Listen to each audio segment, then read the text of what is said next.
Welcome to The Real Review, sponsored by Parametric and Lazy Ape Studios, where you get some of the latest happenings, real thoughts, and perspectives in the world of film and television. And this is our Tube Talk episode, where we review some of the latest TV show episodes, talk about some upcoming new shows and episodes, and review our thoughts and feelings on those new shows and episodes. Lots of feelings. Lots of feelings. This is a very feelings-based episode. Yeah, that's true. The Real Review. Yes, awesome. How you doing, Matt? Doing pretty good, man. How are you? I'm doing pretty good as well. Yeah, as always, I'm your host, Joel Cunningham, and this is Matt Hay. Yes. Joining us for this review episode for Tube Talk. Yeah. Why don't you give the folks, the listeners, a few good ways to get connected here up the upfront? Y'all, you can get connected with us a number of ways, but let's start off with the social media universe. You have the good old, faithful Facebook / Real Review Media. You can find us there. Also at Instagram and Twitter at Real Review Media. We got stuff updating there all the time. Check it out. We also have a website, realreviewmedia.com, where we actually link to all of those items and social media sites. But you can also get some more updates, and it looks a little bit different. So you want to be connected a number of different ways. Yeah. And then different formats. Yeah, absolutely. And then you can also reach us on send us emails. Let us know what's up. realreviewmedia@gmail.com. Let us know what shows you're excited for, what you're looking forward to. We're in a little bit of a summertime lull with new. A little bit. So we've had some new stuff drop. Right. But so it's still upcoming. There's kind of a wave or a storm of sorts about ready to hit at the end of the summer. Yeah. Yes. This is a nice lull for you and I, Matt. Winter is coming. Winter is coming. Yes. Yes. Literally. Yeah. Yeah. Exactly. And figuratively. Well, I don't know. In many different ways, if you're talking about Game of Thrones, it's definitely coming. Game of Thrones, what's that? It's a little television show. Oh, on the Hebo. Have you seen the Hebo? Yeah, no, I got it. You know Hebo? Hebo? I get what you're saying. I like the Hebo Go. Do you use the Hebo Go? I don't. The Hebo, do you know what I'm talking about? No, someone give me their password. I use my sister's. Hey. Awkward. I'm just kidding. She's getting her subscription canceled right now by HBO. They're like, they're sharing. They're not supposed to. I feel like that's like 90% of people out there. It truly is. There's really only like 3 people that actually have subscriptions to HBO Go. Exactly. And they're just sharing it with everybody. Everybody's sharing. Exactly. They probably keep track of all that kind of crud. But yeah. But that's why I love my sister, because she shares. Doll. There you go. And so today we're going to be talking about a few shows. As Matt mentioned, we've had a couple kind of wrap up, and we've managed to catch up on a few other shows. Specifically, Matt, you're going to be kind of giving final thoughts on this season, maybe I don't know if it's been reviewed, but for Prison Break. Yeah. We're going to be talking about also The Americans, which is a show you've been watching. Yep. And then I'm going to give some synopsis and thoughts on House of Cards, which that's been an ongoing series that I've had a very much love, sometimes a little bit hate relationship with, mostly love, but then there's one period of time it's just like, House of Cards. And then we're also going to be doing our part 4 of the upcoming fall TV schedule. It's our 4th and final part, which is for the CW. Yep. Doing some interesting things, actually. I was interested when I saw the trailers. I was like, that's CW? Maybe that's a noise. Surprising. Yeah, that's our review of the trailers. Huh? Yeah, that should be their new that should be their new tagline. CW. Welcome to the CW. Yeah. Just kidding.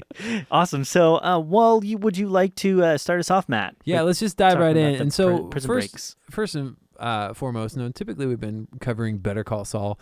Which is going to start back up today for us when we're recording. So last week I was texting you and I was like, let's we're going to talk about Better Call Saul, and I was talking about how I just started watching The Americans. Yeah. And and then I'm like, I look at the schedule, I'm like, dang it, Better Call Saul isn't on tonight. It's a bye week, you bastard. Anyway, so I was just kind of like, I'm so disappointed because that's kind of been my jam at the moment. Yeah. But so we'll get back to that next week. There's only 3 episodes left. But to recap, Prison Break, and this has been a weird year where we've had these like limited episode seasons of shows that have kind of made this return. We had 24 Legacy earlier, and we had Prison Break. Right. They're kind of like weird reboots. They're like soft reboots. Right, but they still the continuity is still there. It still takes place, Yeah. So here's the thing is Fox has already said, there aren't any plans to make any additional both 24 and Prison Break in the future. They're not really they're kind of playing coy, I guess, as far as like how they actually did as a series is concerned. I would say they both suffered from a lot of the same things. I would say Prison Break actually did a better job than 24 Legacy did. Okay. I will say that I stopped reviewing it when we started talking about each episode at a time, but I stopped reviewing it because it just felt like the same thing over and over again. Some of the things that really made the first Prison Break special, actually a lot of the things that made the first Prison Break special weren't in this. Yeah. The one thing that they did well and didn't really flesh out entirely until the very end was you got a scope of Michael's plan in the last couple of episodes. Like, he had a grand plan. You had no idea what was happening. Mm-hmm. And I think that's part of the problem. They turned his plan and how smart Michael was into a season-long, surprise. Let's save that for the twist at the end. This was the twist, Michael's plan, where in the first season you had a couple of elements that were like a couple episodes, like, oh, that's what he's trying to do.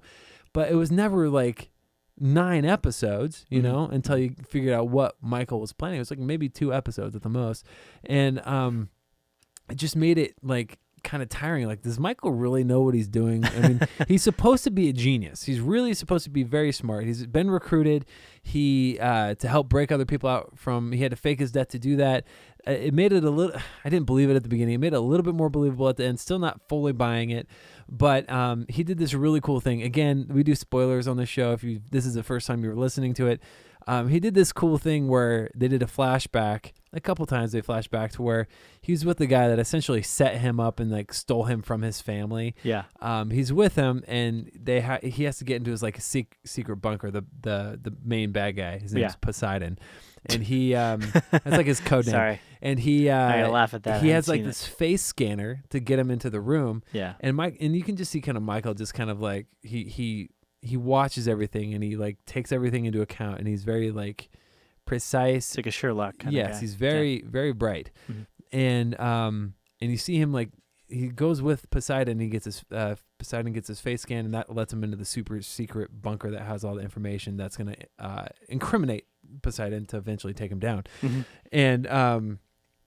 And Michael has all these tattoos. They never explain what they're for. There's all these encryptions, whatever. Mm-hmm. And there's the one cool scene that I liked, and it was essentially one of his new tattoos was he had the guy's face tattooed on the back of his hands, and he went like he put his hands up to the camera, and that was kind of cool. And the way they executed it sounds cheesy, but the way they executed it looked kind of cool. I was like, oh, that's pretty sweet. Okay, that was kind I'm of just imagining the tattoo artist and like how that would. I know, doing it, like how that would exactly.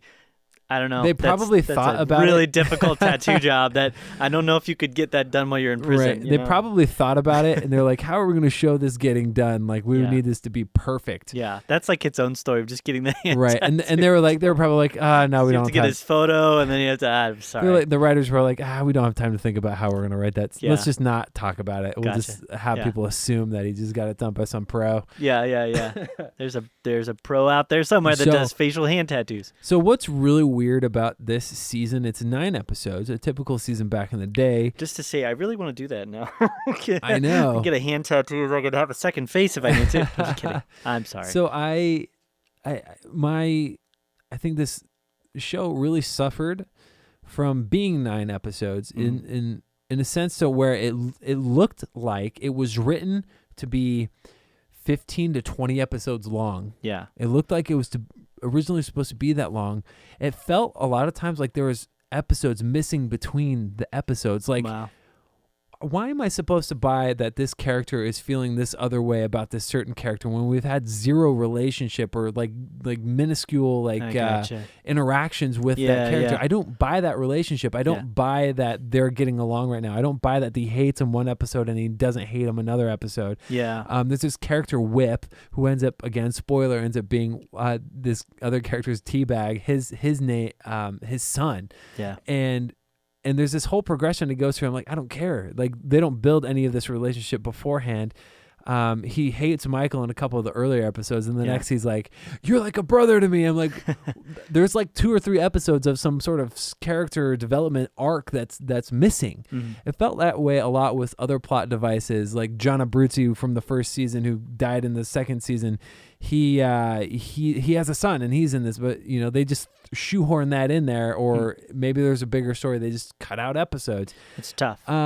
It's weird because It was really weird. One of the things I like about the subscriber model with like Netflix is the non-standard. They can release a show that's 4 episodes, 2 episodes, 3. You know what I mean? They can do kind of whatever they want. Right. And I love that. I wish they would. I wish they would maybe take that into account better with some of these broadcast shows. So I think it felt like, if that's the case for a lot of shows that are kind of being rebooted, honestly, they're giving them a limited this is run. what I feel like what happened is they wrote Prison Break. They had 15 episodes. Mm-hmm. And they were like, "Hey, Fox, this is what we got." And they're like, "I don't know if there's really a market for Prison Break anymore." Right, or How budget. about- We don't have yeah. the budget for that. How about we can do 9 episodes? Gotcha. And then they were like, "All right, let's release this thing." So Yeah, it's kind of a bummer. Still very disappointed. unfortunately, kind of- that's not good. Yeah, it had some moments of like, "Oh, this is kind of cool." It reminds me of some stuff. Yeah, But that's really it. I mean, just as a whole, I was very underwhelmed by it. I give the whole thing maybe a 55. Okay. Or a 5. That's weird. We'll do a 5. yeah, we out do a of 10. 5 out of 10. Yeah, 5 out of 10.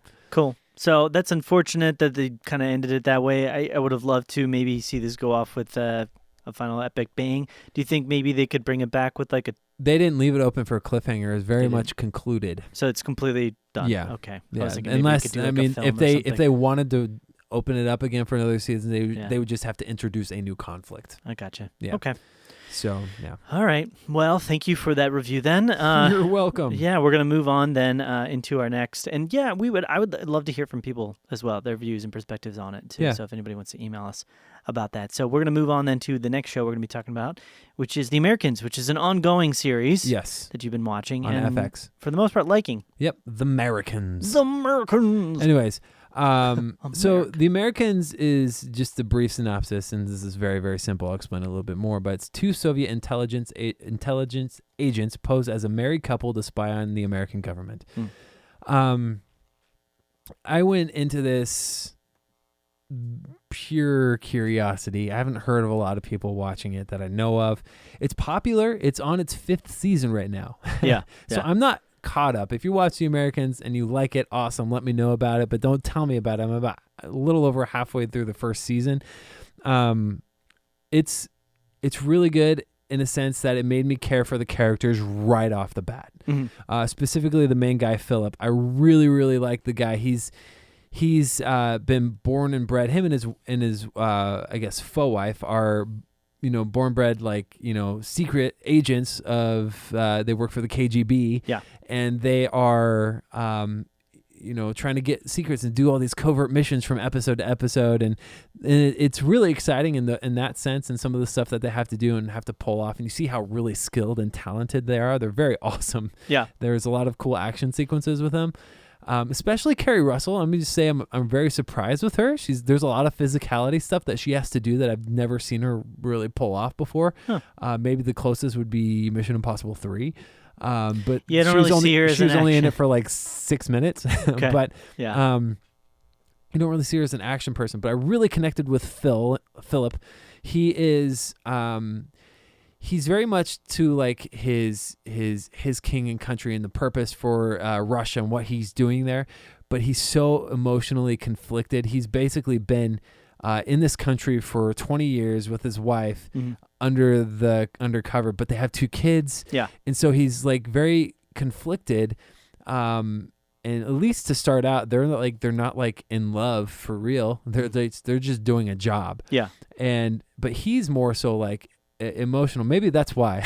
Maybe that's why I connected with him. Yeah. He's very emotional, and I'm Okay. kind of like that as well. So he's very much You are like our fan reviewer. right. So yeah. he's very much about like making sure that he's doing right by his kids Mhm. and even his wife for that part, and he wants to try and fit in as much as possible. And he's kind of enjoying some of the stuff, and he's very conflicted when it comes to his wife doing like dangerous things, even though that's what they've been doing all along, because he's like falling in love with her. Yeah. And so you see this progression, and I love it. I love that confliction that he's having. It makes it really interesting, but at the same time, he stands like kind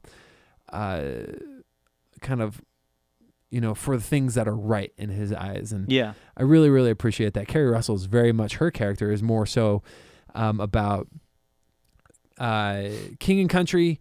Everything else is second. And then she starts, kind of getting into that, like, I'm kind of falling in love a little bit with you through some, like, conflict that happens. But it's really, really cool to see. And again, just the acting overall is really cool. It's a period piece, takes place in the 70s. A lot of what's really cool about it is they use real life historical timeline stuff that happened. Oh, cool. As like TV broadcasts and things. Yeah. And so like when Reagan was shot, they used that element as like was that us? Like, and they like incorporated that into the story, and it was kind of cool in that regard. That is cool. Yeah. It wasn't like Michael Bay, like every historical event was some sort of Transformers event. It wasn't like that. It was done, it was done in like a very realistic, like tasteful, like believable way. Gotcha. And it's really, really cool. And I'm only like in episode 8 right now of the first season, but I'm excited to keep going. I want to keep going. I've invested the time in it, and I'm excited to talk about it further. But yeah. That's awesome. Well, we'll keep on with it, and we'll keep talking about it. And do you know how long they have left for the season? About halfway, about halfway. Okay. So we'll have a good long run to talk about that. Yeah. Kind of keep it going. So, and I might try and check it out as well. You've done enough to sell me on it. Yeah. It's kind of a thing. How do you feel like the action elements play out with the story? Pretty well? I mean, did they handle it good? Yeah. They handle it well. It's not like super flashy. It's not like action for the sake of action. It's very... Is it understated, or is it more just kind of real? What's the kind of style? It's more real. Okay. I would say it's more real. And nothing too big, nothing too crazy. There's not like giant action set pieces or anything like that. It's like mostly like close quarter, like hand-to-hand combat stuff. Gotcha. And it's done in a well way. I will say, if you're looking for a new show, this is very well. It has a lot of adult content. Definitely not for kids. Violent.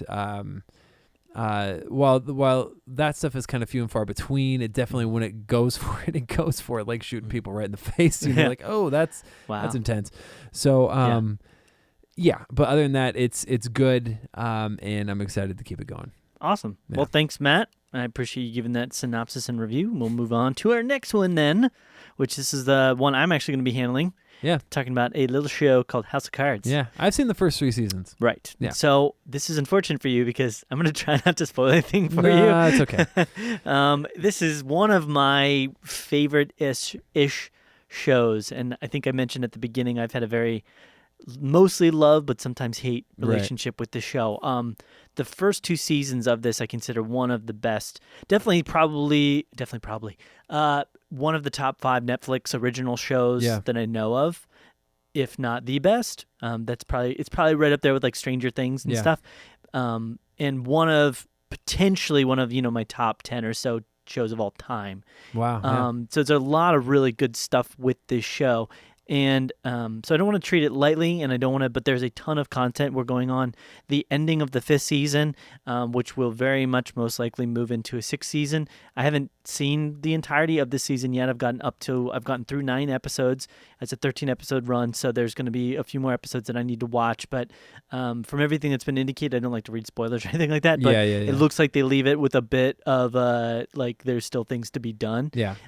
So this show is actually based on a British property, which was originally based upon what I believe was a book series. So the book series was turned into a show that dealt with, I think it came out like in the late 1970s or early 1980s. I'm not 100% on that. Probably 1980s, but it dealt with the British government and a gentleman, very similarly Frank Underwood, trying to become the British Prime Minister and using underhanded means, and his wife, and being very manipulative. And it created sort of a style and a tone for the type of show. Right. And it was pretty popular. It was like a limited run series in Britain, and if you know kind of how their things run, they usually run series. So they're like a series 1, series 2, series 3, and every show is renewed like independently based upon how well the prior one performs and everything like that. Right. And so it was a 3-series run show that I think had 3 episodes that were all around like an hour or so each. and it was pretty popular for the time. And so they redid it for Netflix, and the showrunner for it was a guy named Bo. I'm hoping that's like Bo Willimon. Yep. And he actually was recently replaced for this season by two of the senior writers on the show, Frank Pugliese and Melissa James Gibson. And so he's been pretty actively involved in it. And I think one of the things that I've just really loved about the show, almost more than anything outside of the style and the tone and the content, is really the visual style that they've gone for with the show. One of the cool things that they've done, and they do it really well, I've seen it happen really awkwardly, and a lot of times it happens more in for comedic effect, but it's the fourth wall breaks. Oh yeah, that's great. And Kevin Spacey plays this character, so it stars a bunch of people. I mean, it's a huge cast, and people are constantly coming in and leaving, and adding to the cast and going away because of underhanded things that are happening with them. And I'm not going to get into a ton of that, but Kevin Spacey and Robin Wright are the two main characters. They play Francis and Claire Underwood, who the synopsis for the story, and it's a very simplified synopsis, is a congressman works with his equally conniving wife to exact revenge on the people who betrayed him. That's a very, very basic synopsis. The show starts out with Francis Underwood, who is a U.S. rep.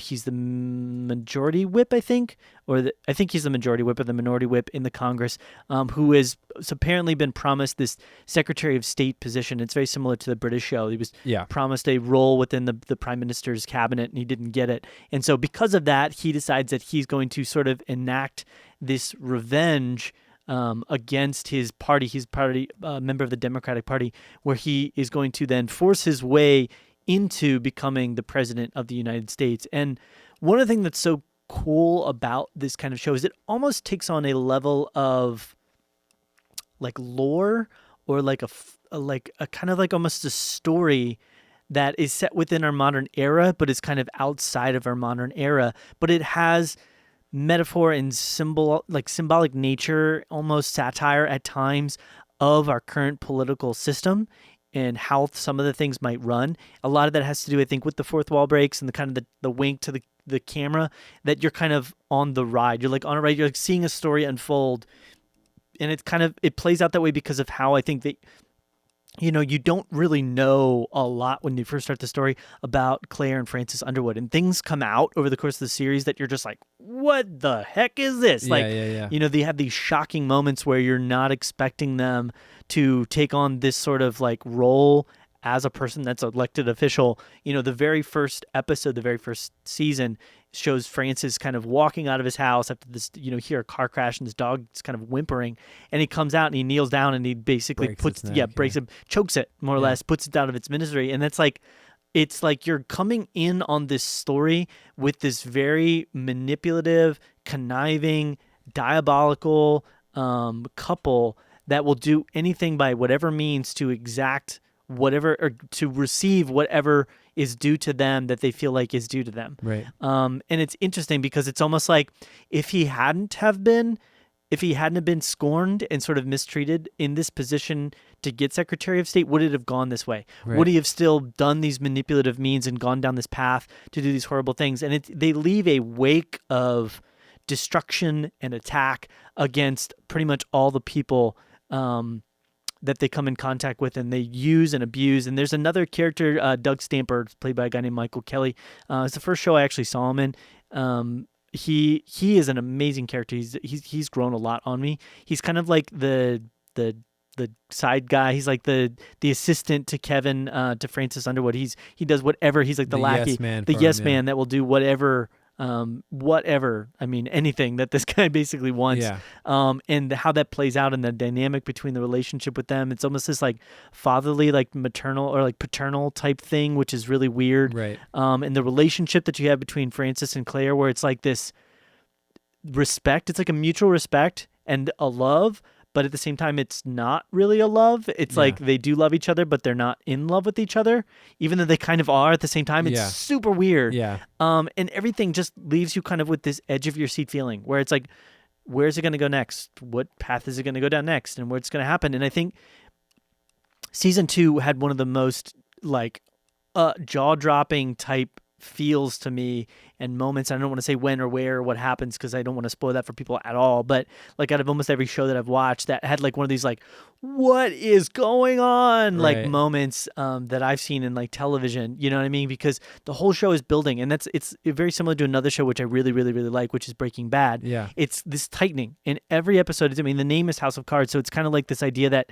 you know, if you push one card out of whack, then all of them are just going to collapse. It's like Breaking Bad. It's like he's slowly getting closer and closer to the edge and the precipice, and they will like tiptoe over And it. the main character is an antagonist. He is, So yeah. it's kind of a weird thing where you have something so engaging, but it's like the main character is just like a nasty dude. He is, but and that's what makes this so weird and crazy to me is you kind of love to hate him. Yeah. And you understand why you can tell that he's fake and he knows how to be fake, but he knows how to be fake so well that people, it's like all of our politicians, you know, not to get too political here, but it's like you can tell all of them are like completely prepackaged, rehearsed, like this is how I present myself and this is how I smile and nod and this is how I ask about your kids and your family. But really I'm doing these underhanded horrible backroom deals that are probably going on that might be very realistic, you know, that I don't know. And it's crazy. It's been interesting to see how they've talked about certain elements of the show and you kind of think like, well, that can't be real. But then other times things will happen within our political realm and you're like, well, maybe that actually isn't too far off. And so I did mention in the beginning that I had a love-hate relationship with this. As much as I love the first two episodes, first two seasons of the show, the third season was a real downer for me. And it really took a major step on the brakes for me. And it felt like the entire thing kind of just flattened out. And it really felt like they were running low and running out of story that they were trying to spin into these long stuff. It felt like there was like 4 distinct episodes that could have been made from that season. And that would have been more than enough for me. But season 4 came back in. It really picked up the pace a little bit. Things started happening again. It became a lot more interesting. It didn't feel like they were kind of like regurgitating and respinning their wheels and revisiting the same like 2 or 3 plot lines the entire season. And for the most part, this season 5 as well has been very good for me. And they've gone into a direction with things. And again, this is one that I'm not going to include too many spoilers on. But they've gone in a direction with things that was very unexpected. Because it's how they did it. They kind of put themselves in a corner, and I was like, now, how are you going to write yourself out of this one? Because you've kind of a lot of the cards are starting to collapse. A lot of the things that have happened in prior seasons are finally starting to catch up with them through like investigations that are happening. Yeah. And this season has been, I think, the primary focus of this season has been on the usage and the abuse of the media and kind of the good and the bads of the media. I think every season kind of had its own feel to it with certain different things, and that's kind of been building. And we're seeing kind of how the media is played in a good way and how it's played in a bad way, and how the different actors, in a sense, of this world of politics are presenting themselves, and how the closed door type stuff, unfortunately, will sometimes, when it gets filtered into the real world, how that impacts it, and how they work very hard to not have that filter into the real world, and how so Claire and Francis are kind of at this point manipulating the media into creating this story that's going to help them be successful and stay in power and stay where they are in their positions. And so it's been really interesting to see. I feel like this season has been a bit too, and they had new showrunners that kind of took over this season. 2 different, like I mentioned, the 2 different senior writers. Yeah. They feel like they're doing a good job with it. I think tone and style wise, they've done a very good job, and it feels like the topics and the main ideas of the show are being progressed through well, and the characters haven't changed, but it feels a little bit more flagged. Whereas in the first couple seasons, you kind of never knew what was going to happen. Anything in any moment could just why is that happening? This one feels a lot more like, okay, where I kind of know what you're trying to say here. I kind of see it's very obvious what you're trying to portray with this character and the things that are being said to them and said around them. And so it's a little bit less interesting, but it's still gone there. It's still definitely had moments where I've been like shocked. And so I've enjoyed it. I haven't included too many spoilers here. I'm trying to give an overall synopsis for the show to get people interested in watching that might not watch it. I think this is as well a show that is for an adult audience. It's got a lot of really over the top, it's just more the topics that they discuss, the things that they say to each other, the way that they act to each other. It's not something you would really want a kid to be encouraged to watch and enjoy and take on as a perception for how they could Machiavellianly do this Maybe type of stuff. How not to live life. Yeah, how not to live life. Yeah, that'd be really good. But it's a very enjoyable show. It's one of the shows as well. The funny thing is I think when I was a younger person and I just watched kind of shows I didn't appreciate this kind of show because I would have said like, oh, it's boring. It talks about politics and da. But it's so much more than politics. Politics is the game. You know what I mean? It's like in a way without the violence and the fantasy. It's like the Game of Thrones version of politics in a way. You know, without the over the top, over sexualizations and violence and fantasy and stuff.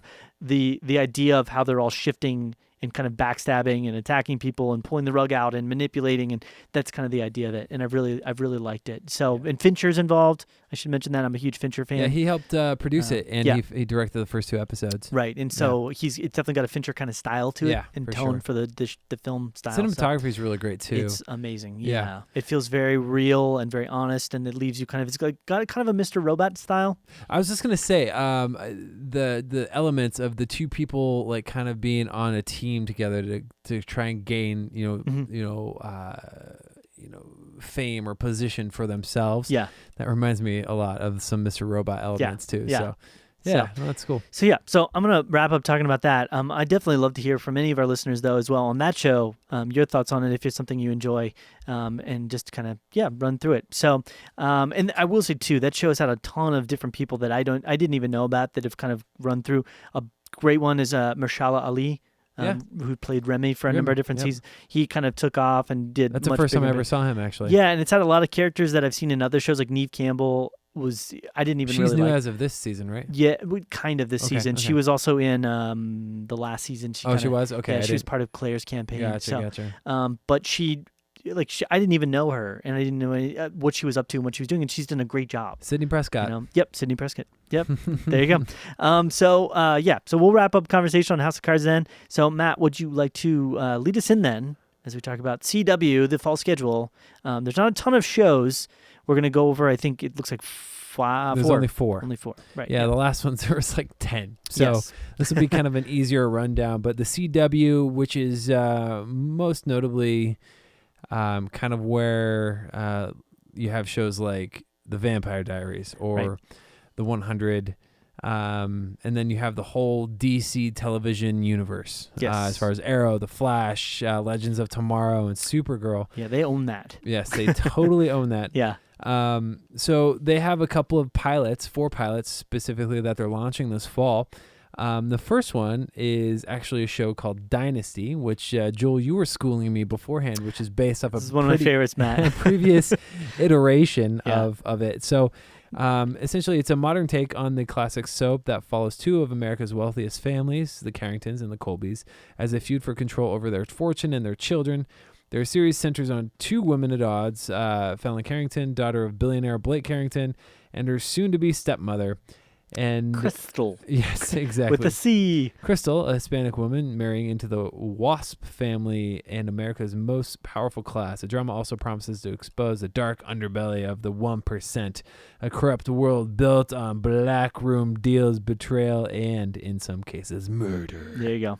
It was funny because we were watching the trailer for this, and I was like, it looks like Gossip Girl, but like a little bit more dramatic and dark, and then like at the very end it goes like, from the producer of Gossip Girl. And I was like, I knew it. Yeah.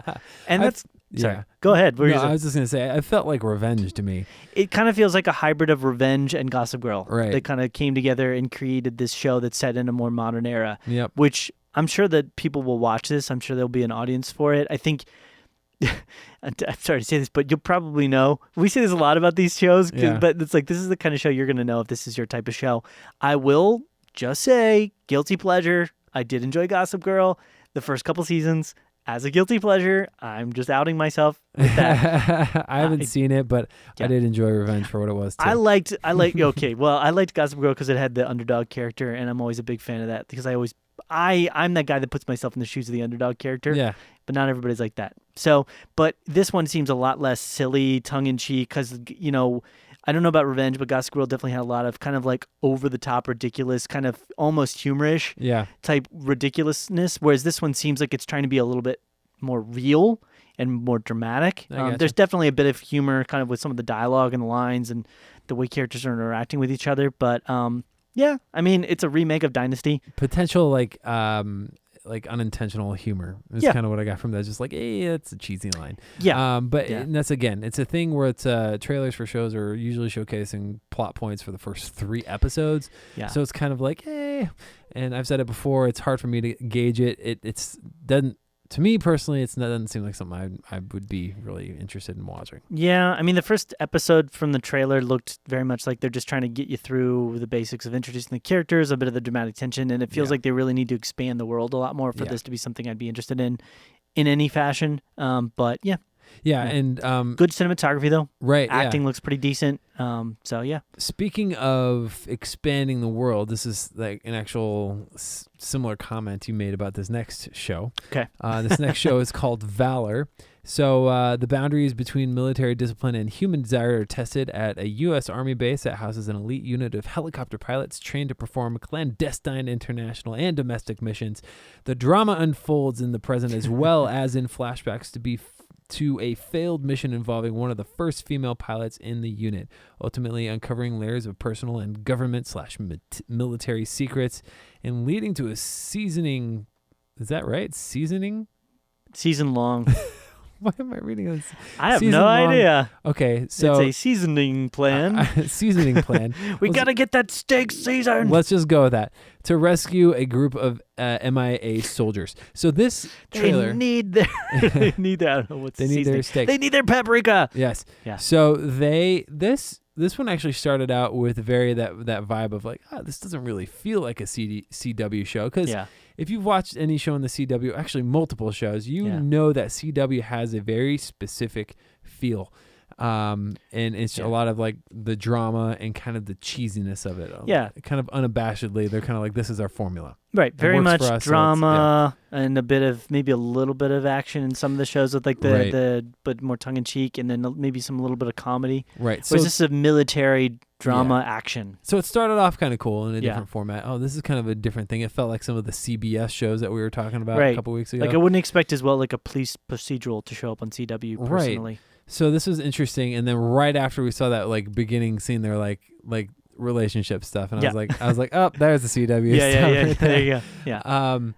But in what I mentioned earlier, you had mentioned that this looks small, like the world seems small, and it's getting smaller, kind of a thing. And you're right. So they have this grand scope of there's something happening where we got to go save these people. We kept a secret that's ultimately hurting these people, and we're in the military, yet there's these consequences that are affecting around the globe, where it just felt like it was just 2 people. Yeah, it felt like 2 people, and it was silly because again, this is probably just on the first episode, but they showed that this girl has like a drug addiction, I guess, of some sort, like 4 times in the trailer, and they keep jumping back to this pill bottle, and then finally they like show her like smash the pill and like snort it, and it's like Advil or something. Yeah, and it's like if your show is this about this grand military like endeavor and espionage and government tactics and things like that, then it's like if your big thing that you have to constantly keep throwing in your face is that she's got a drug addiction, it's like, what do you really have in your story? Like, you probably just don't have that much there if you've got to constantly just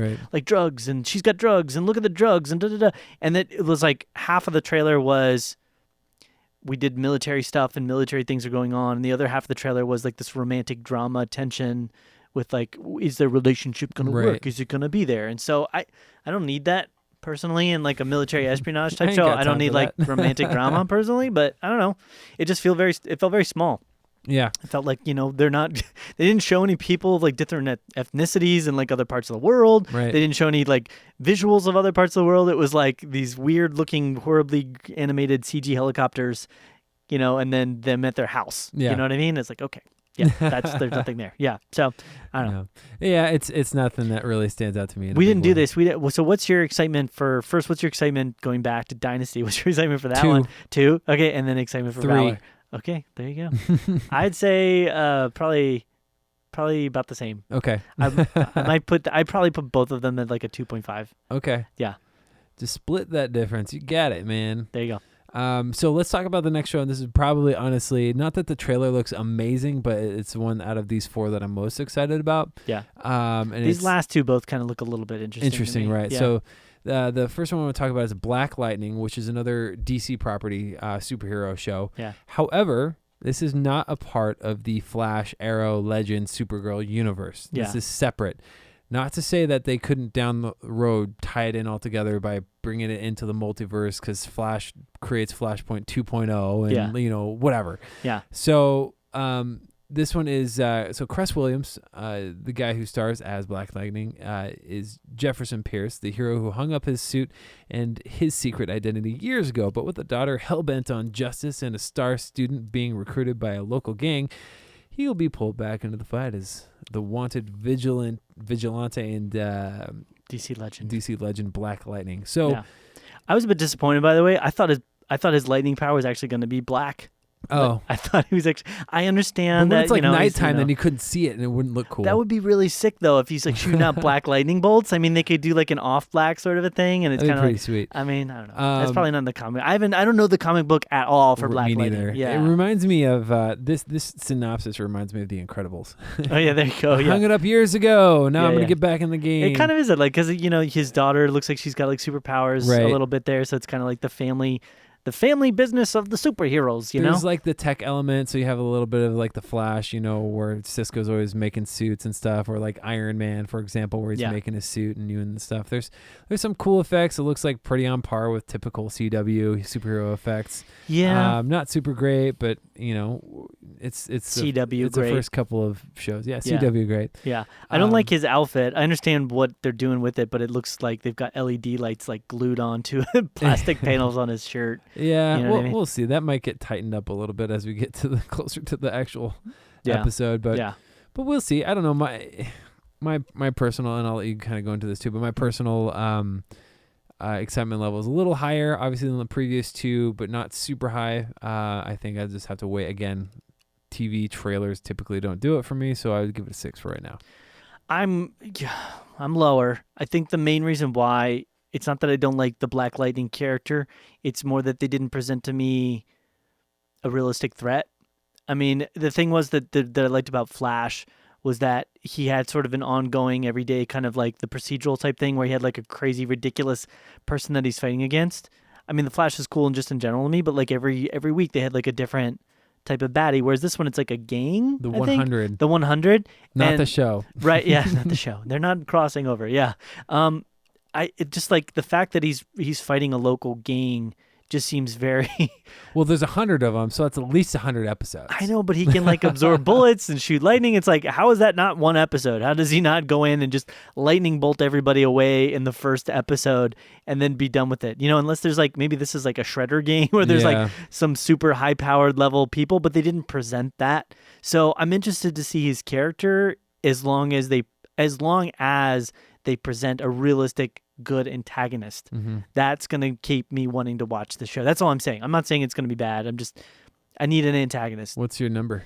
So I'm at like a 4.5. Okay. Like 4.5. I really think what's going to happen is this is going to have a first season, and they're going to see how the ratings are, and they're going to be like, all right, guys, Greg Berlanti, let's have the Flash create some sort of time paradox, and now the Black Lightning is a part of this. Yeah, because you're not going to get any crossover really at this point. So right. So, and they've already said as much. It's not really a part of that universe yet. Yeah. So yeah. That's that. I will say, if you're familiar with the whole DC universe, like the literal universe, there is a bazillion different Earths. There's like a map you can actually look up. There's like an unlimited amount. Right, but like there's in their like known universe, so it's like the DC known universe. They've got like all of these. They've got like a dream world. They've got like a nightmares, and they've got like all these subworlds, and then they've got like actual Earth worlds, and they're like known. And they're known for having like this be their thing or that be like. There's a world that was taken over by Nazis, so it's like a Nazi planet. You know what I mean?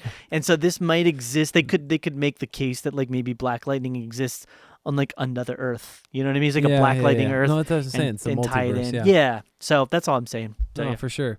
So that takes us into our last one, final one for CW that they have coming out. It is a Life Sentence, which actually we were talking about this earlier. We figured out Lucy Hale, who is from Pretty Little Liars, is the main girl in this. Yeah. She looked familiar. I just wasn't sure. Right. So let's see here. The light hour-long centers on a young woman, Hale, who, after being diagnosed with terminal cancer, finds out that she's not dying after all and has to learn to live with the choices she made when she decided to live like she was dying. So this is like the Unbreaking Bad. Yeah, exactly. So the Just first kidding. It's not an action at all. first 30 seconds of this dramedy trailer was here. like, she's been living the last 8 years of her life, Yeah. basically living like she was dying, like there's going to be no tomorrow. And I literally go, plot twist is she's not dying. Yeah. And then you don't have cancer anymore. Yeah, it's like after the first minute, you don't have cancer. Yeah. Da-da. So she's got to learn to like just cope and kind of go with that. This is definitely the most lighthearted. I feel like out of all the shows that we're getting, there might be some, interesting things, just kind of the lightheartedness. Yeah. My initial thought was like, meh. I don't know. There's a lot of like stereotypical cliche things that kind of happen in it. Nothing that really. Yeah, it's like, they were hiding the fact that they were cheating on each other because she was sick, and they were hiding the fact that they're getting a divorce because she was sick, and they're trying to make sure she's getting. It's more important that she doesn't worry about that because she's sick. Right. It's gone down a pretty obvious path. I think what's really going to sell this film, obviously with all this show, and the same with all the shows, is the characters. Right. But this one even more so because it doesn't seem like there's going to be a super duper strong story to it. Like Right. it doesn't. There's not this complex narrative of like interweaving monologues and things like that. It's like, well, the characters are interacting with each other in this new predicament, in this new situation. How do they handle it? Right. So it doesn't go slapsticky. It's more situational kind of irony, and there's a bit of kind of funny banter between some of the characters. It seems like it's got a decent sense for comedic timing. There's with one stuff. guy in it whose sole purpose is to make some sort of witty line about a breakfast pastry, Yeah. whether it be waffles or toaster strudels. Yeah. Yeah, that seemed about like his purpose was his entire purpose. So, it's got to be a good interaction between the characters with good dialogue. That's really going to have to be what it comes down to with this show. So, I don't know. I'd say I'm about the same as Black Lightning for this one. I'm not 3 for me. 3. I'd say I'm like rated at like a 4.5, like 4.5 with this one. Okay. So, yeah. Cool, man. But compared to a lot of the other shows that we've seen, kind of right in the mix. Right. There's not a lot of other shows we've Right. unfortunately had a lot of really excitement for and good things to be said. So there you go. So and with that, we're going to go ahead and wrap things up on the show for today. And here and with signing off, I'm going to give you a couple of good ways you can get connected to the show. Once again, you can check out our website, which is realreviewmedia.com. We're posting a ton of good things up there, and you can check out our newsletter. We've also got our Facebook page, which is facebook.com/realreviewmedia. Our Twitter and our Instagram, which are both at realreviewmedia. Again, always spelled REEL. And then, we'd love to hear from you. We'd love to hear your thoughts on any of these shows that we have coming out. Maybe you'd love to share your thoughts on House of Cards or, Prison Break, what you thought of either of those seasons and episodes. I'm not quite done yet. Maybe I'll do a final synopsis of the season, kind of a brief little one when we get there. But Totally. Yeah, but love to hear from you. Good email address for us is realreviewmedia@gmail.com. So go ahead and drop us a line when you get a chance. Cool. So anything more, Matt? No, that's it. All right. Well, then it has been real. It's been real.